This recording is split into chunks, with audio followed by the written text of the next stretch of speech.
So guys, we've just rocked up at the Trowunna Wildlife Park, just east of Mole Creek. I think that's how you say it. Trowunna Wildlife Sanctuary. 1 p.m. Free interactive tours at 11:01 and 3 p.m. Adults $28. Children $16. Let's check it out, eh?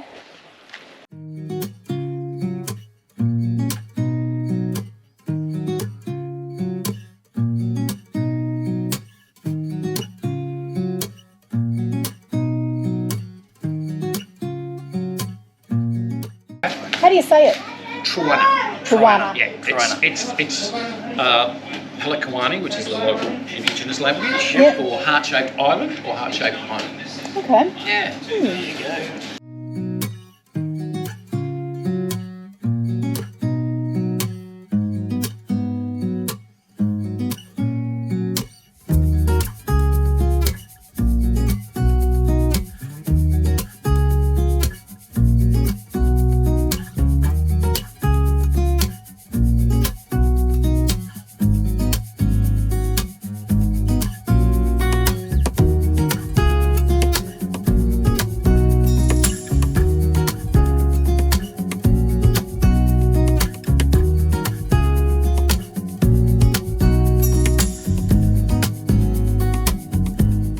So an adult ticket is $28, which gives you a free tour, a free guided tour. Like you can walk through, have your own time, then come back and then they give you a bit of a show and talk about all the different animals.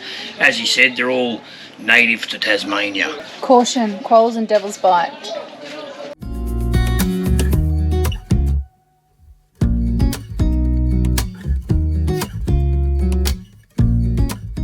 Oh look, a real live Tasmanian devil. Hey, little fella. Hey. On the trot. Let's trot. One over there. He's got the right idea in the shade today. Yeah, really, Oh, here we go. Oh, listen to that. That's the noise they make. Maybe he's eating something, that's what smells. Oh, he's eating a bone. Oh, look at him. Tassie devil. Tasmanian devil is the world's largest surviving carnivorous marsupial. They're fighting over it. Tasmanian devils are... So this is Winmar. He's a 17-month-old bare-nosed wombat.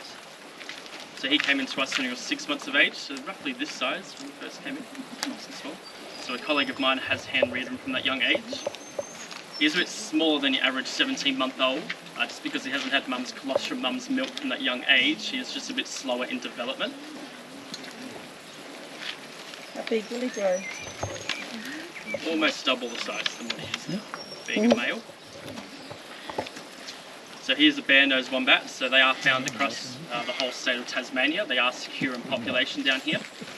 They all are also found on the mainland of Australia, just along the east coast of Victoria, New South Wales, and into some parts of southeast Queensland as well. And there's two other species of wombat found within Australia. They're both hairy-nosed species. So your southern hairy-nose found in South Australia, and your northern hairy-nose found in a small state forest in far north Queensland. Their numbers are estimated between 200 to 300 left out in the wild, which is quite good because that number was down to a total of 30 in the 1980s, so they have done well to get back to where they are.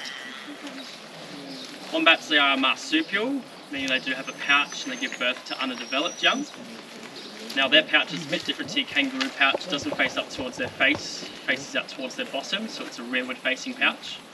That way when they're digging their burrows, that pouch won't fill up with dirt and soil and suffocate the young that's developing in the pouch there, so it's just to protect them. The life cycle for these guys is a 30-day gestation. When they are born, they're the size of a jelly bean, very small. They'll crawl from the birth canal into a pouch and they grow into a teat. The teat then swells up in the mouth, that way they can't detach from the teat or fall out of the pouch while they're doing the developing in there. And roughly 5 to 6 months of age is when you'll start to see that little joey poking its head out of the pouch, so it just looks like a little face poking out of mum's bottom. And then from there they just grow in confidence and get more comfortable with their outer pouch surroundings. They'll start to get too big for that pouch between 7 and 8 months of age, and that's when the weaning process starts. And they will be completely weaned off mum's milk just under a year of age. So this is Marnie. She's a 10-month-old Tasmanian devil. So she has been hand-reared by a colleague of mine along with her sister Mocha. So she's just been for a swim because she's all wet. And she was just having a nap as well. So Tasmanian devils, they are completely black in colour, but they do have those white bands, those common spots along their lower back, in their armpits and across their chest. So that's an identifying feature for these guys, so it helps us tell them apart, especially going into an enclosure of 4 or 5 devils, who's who. So Marnie does have a thick white band on her left armpit, just there. So between the two of them, this piece of meat will be gone in no more than 10 minutes. They will eat it from the inside out, going for those softer, meatier parts first. Then they'll go to the bone, the skin, the fur, even the tail that I'm holding. It'll all be gone. And how many times a day do they feed? Just once a day, 6 days a week. So this is the social feed, just to show you guys how they would interact out in the wild, coming across a carcass together. But usually, we'd cut this piece in 2. They get their own separate piece and go their own separate ways, just to limit any fights or scraps within the pair. Not my hand, Laroo's just lazing around under the tree.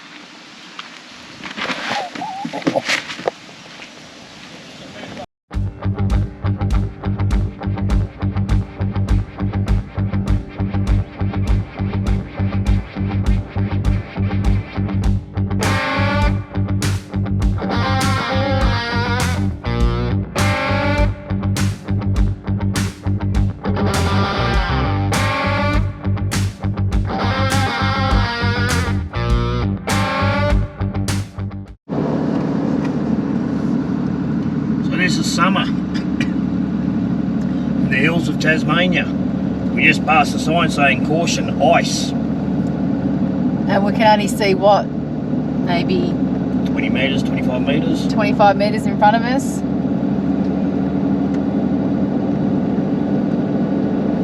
I'd love to show you guys the view, but we can't even see it ourselves. Central Plateau Conservation Area, I just saw a sign. Yeah, there's a bloke on a push bike. Oh, here we go. Central Highlands. Oh, wouldn't their car come past? Got to be crazy to be riding a bike up here.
Yeah, Derwent Bridge Wilderness Hotel, bistro meals accommodation. Looks like she's up for sale.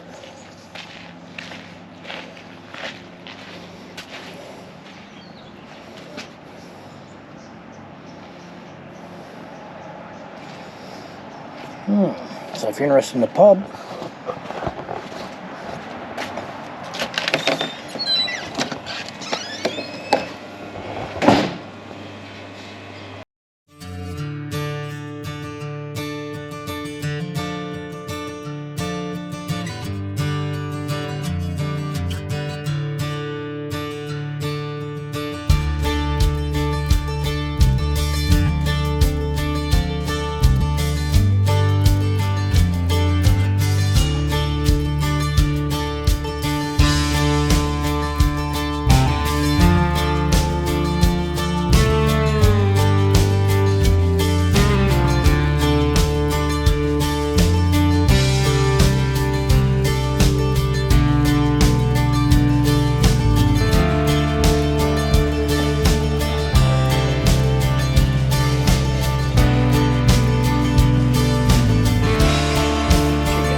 shed full of firewood.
Take you out, show you the time of your life.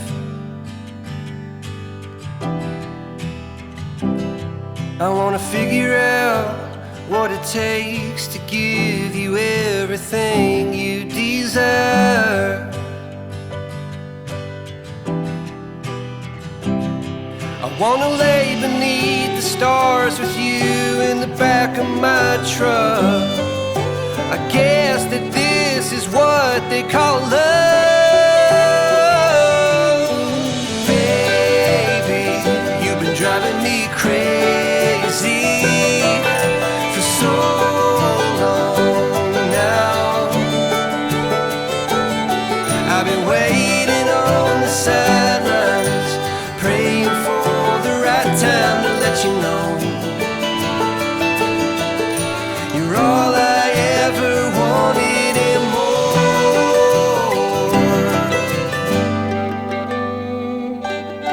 I wanna level out, order something and stay in.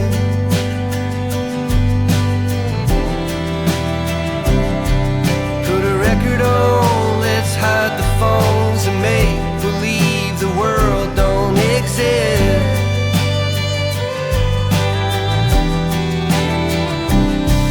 Let's pull up ties and take a trip to someplace new. I don't care where, as long as I have you. Baby, you've been driving me crazy for so long now. My love for you's insane, but I wouldn't change a thing unless you wanted me to. I'd do anything for you.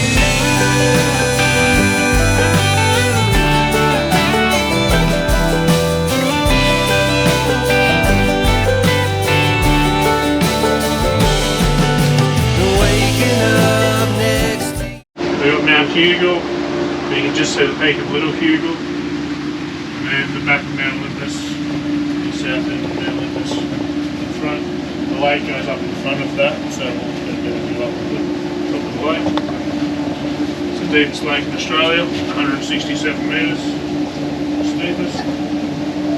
There's an actual lake before by glaciers. From the north. Do you just do the 2 cruises a day?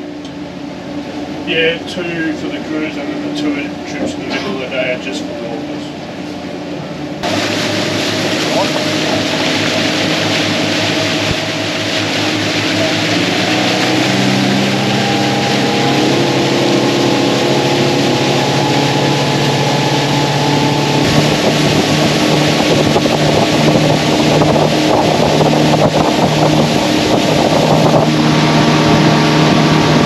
So this is the last hut on the overland track. So people actually see. Yeah. Actually, there was some tents here.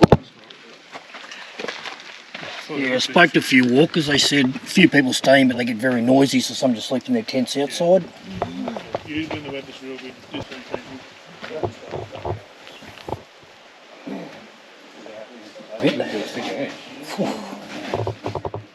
Geez, wouldn't want to be long. No, it's because we're sleeping outside totally.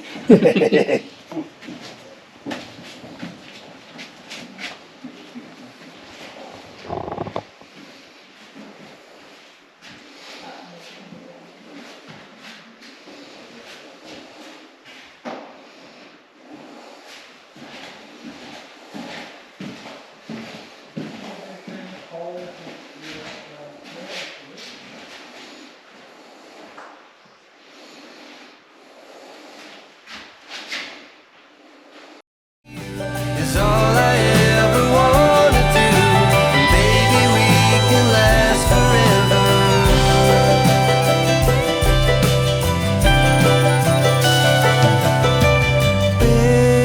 Baby, you've been driving me crazy for so long now.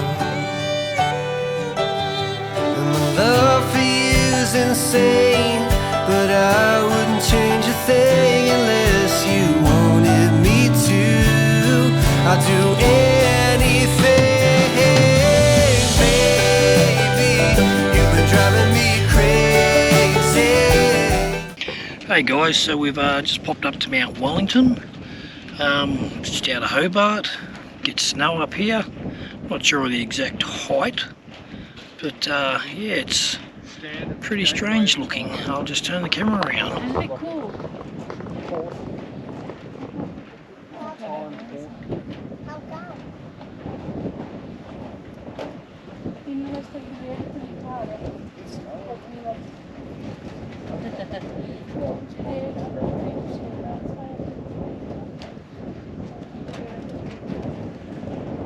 Clouds coming in. Right.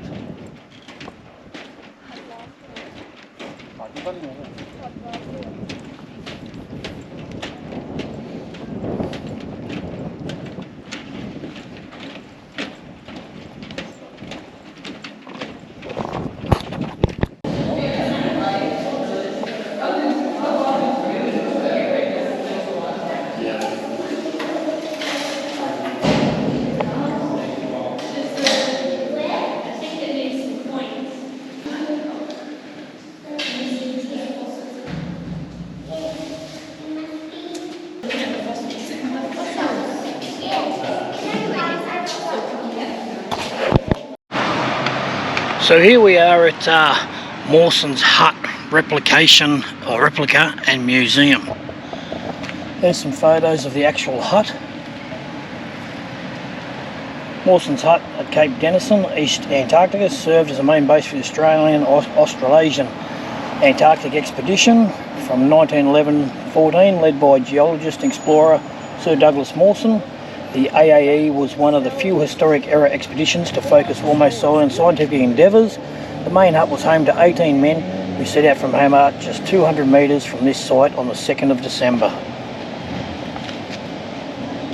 These are some photos from inside it.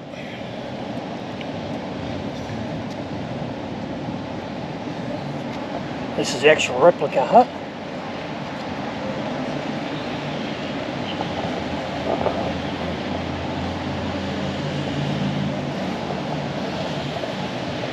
Sculpture honours huskies that served explorers and scientists in the Antarctic between 1898 and 1994.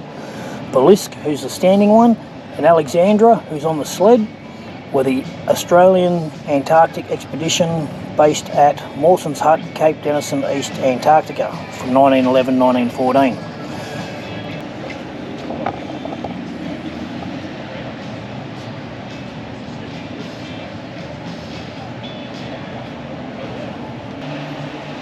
So adults $15, concession $12, children $5 and a family is $35.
27 sledges, and they sailed from Hobart on December the 2nd, 1911. All were wooden, made in Norway. In Australia were hauled by Huskies, and the men carrying camping supplies, food and scientific equipment on journeys which sometimes lasted many weeks over ice and snow.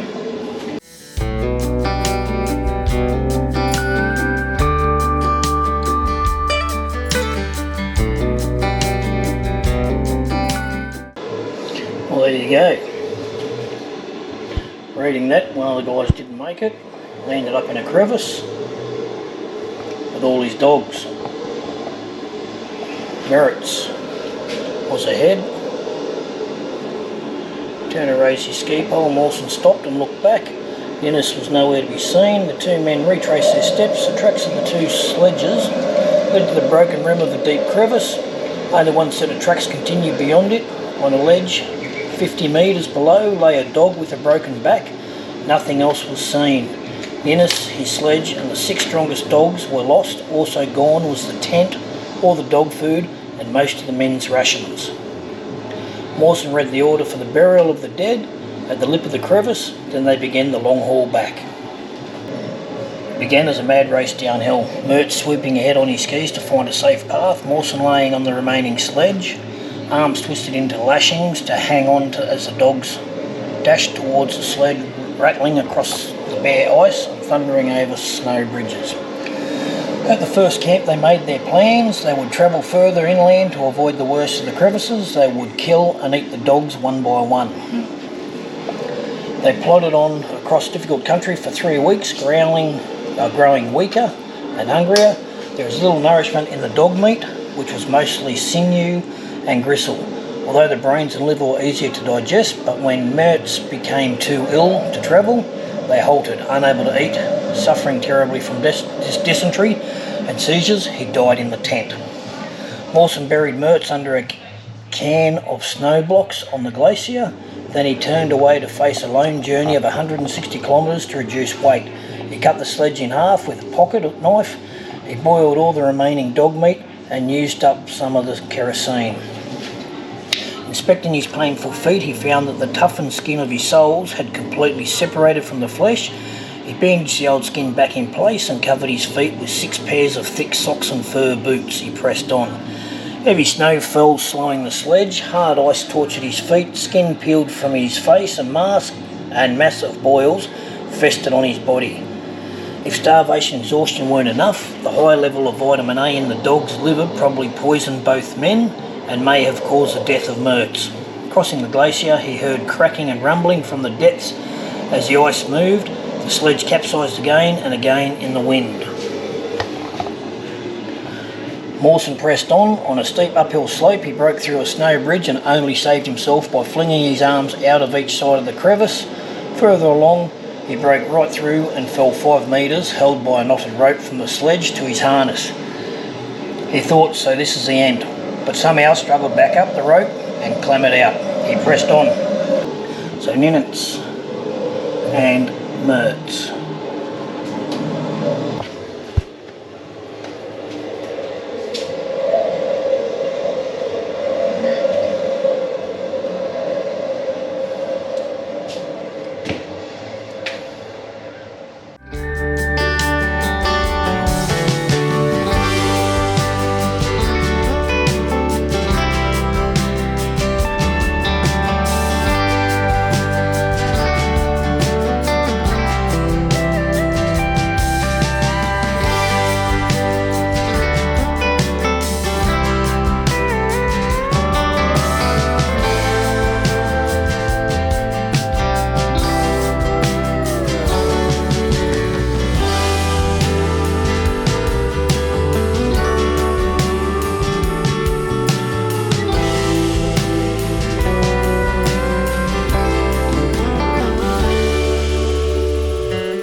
Hey guys, I really hope you enjoyed that episode, episode 2 of our Tasmania journey, and the little sneak peek that we gave you into Lake St Clair, Mount Wellington and Mawson's hut.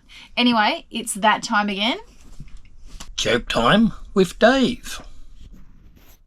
Hey Roz. Yeah, Dave.